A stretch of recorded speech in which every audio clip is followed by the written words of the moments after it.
Next, I'm going to insert 3 divs and style each one as I proceed. I'll start up here on my header, highlight the text, go up to my Insert Div tag icon, and I'll insert the word header. Now I'm setting up the ID called header.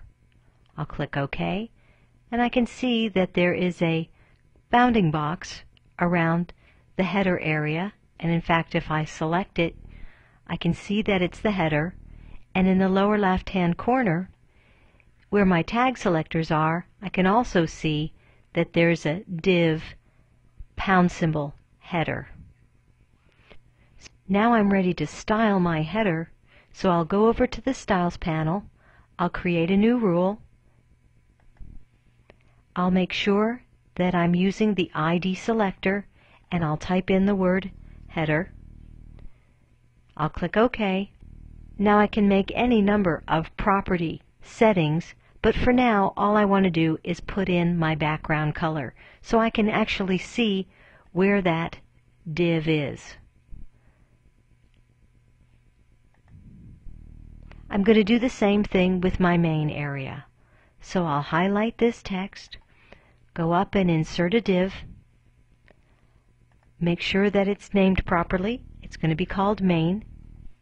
I'll click OK, and now I can see the area that's defined as main. Now I'll go style the main, create a new rule.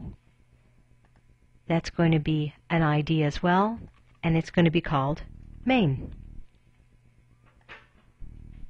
And I just want to give that a background color so I can really see what that looks like. Maybe I'll make this pink. Initially, I never worry about the colors. Now as I go up, I can see that there's some space between this yellow div and this pink div, this one being the header, this one being the main. And if I click inside the top one, I can see that's the div header. If I click inside the second one, I can see that that's the div main. And I'll notice right here there's an extra P tag. And I want to remove that P tag because it's just an extra space between the two divs. So I'm going to right click on that. I'm right here in the tag selector. I'm going to right click on it and choose Remove Tag. And what that does is it gives me 2 nice flush boxes right up against each other. With these 2 divs in place, I can now style them independently and really be as creative as I need to be with my new page design. I'm going to test my page in a browser, and you'll see how it displays. I'll go up to this little globe, I'll preview in Firefox, and as I expand and contract the window, you can see that I have my 2 divs in place, but the text expands to the length of the browser window. What I really need to do now is to contain these 2 divs in a wrapper, and that wrapper will define a fixed width and center itself on the page. I'll close the browser window and return to Dreamweaver. Now to make my wrapper, I want to select everything on the page. So I'll go down to my body tag in my tag selector and I'll select it. Now everything on the page is selected. I'll go up and insert a new div. The name of that div is going to be wrapper, and I'll put that inside the ID field. I'll click OK, and now there's a wrapper around both of my divs. Now I'll go create a rule for my wrapper. Make sure that I choose ID. I'll type in the word wrapper. I'll click OK and start setting some properties. First I'll go to the box category and I'll set my width to a fixed 960 pixels. If I hit the apply button, I'll see that the wrapper reduces the width of both the header and the main because those 2 divs are inside the wrapper. Now the next thing I want to do is set up the centering. So I will turn off Same for All and I'll put in top 0, right auto, bottom 0, left auto, and I'll hit the apply button. Now I can see that the wrapper is centered as well as all the content inside it. Now I'm really ready to start building my page. I'll go up here to where the header div is and I'll click inside it. I want to grab the header image, header.jpg, and I want to position that right inside my header div. I'll drag it up there and release. I need to put in some alternative text, and so I'll just type in Wizard of Oz with a period. I'll click OK, and there's my header.jpg. I no longer need this piece of text, so I'm going to delete that away, and now my header resides inside the header div. Now down here I have some text. My main starts here and my links go here. So right in here is where the links go. So I'll begin with my first link, which is the home link, then space, then Dorothy, then space, then Scarecrow, then space, then Tin Man, then space, and then Lion. Now I'm ready to create my links, so I'll bring up my Properties panel, and I'll highlight each one, and I'll put in the corresponding link. In this case, the home page will be going to index.htm.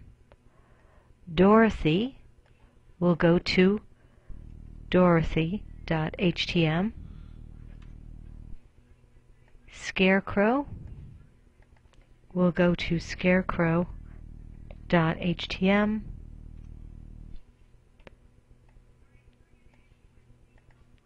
Tin Man.htm. And finally Lion.htm. Now I'm interested. Now I want to make my H1, so I'll highlight the text that I want to turn into a heading, heading 1. Now that heading is quite large, so I'm going to restyle it. Now I'm ready to go style my H1. Let me tell you about a little habit that Dreamweaver has.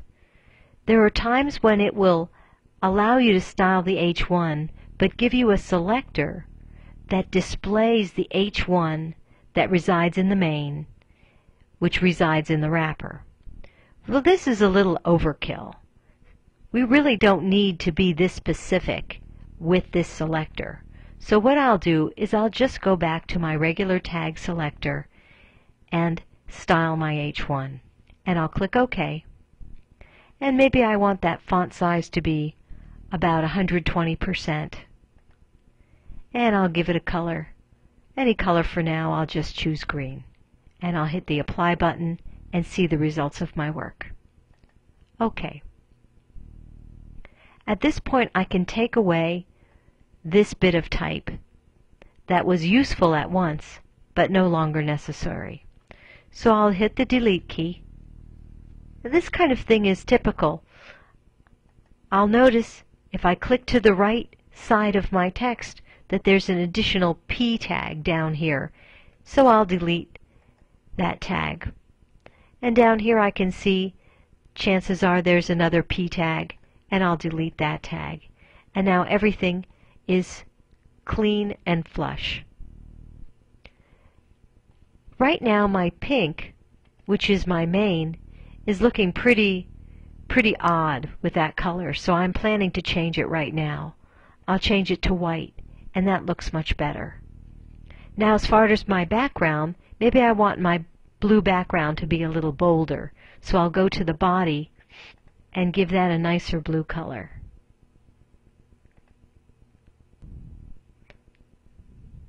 Right now I have some spacing issues in the main area of my page, so I'll go to the main and I'll double click on it.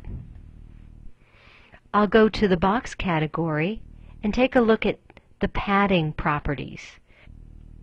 Maybe I want to add some padding all around. I'm going to try 30 and see what that looks like. I'll hit the apply button, and that looks quite good.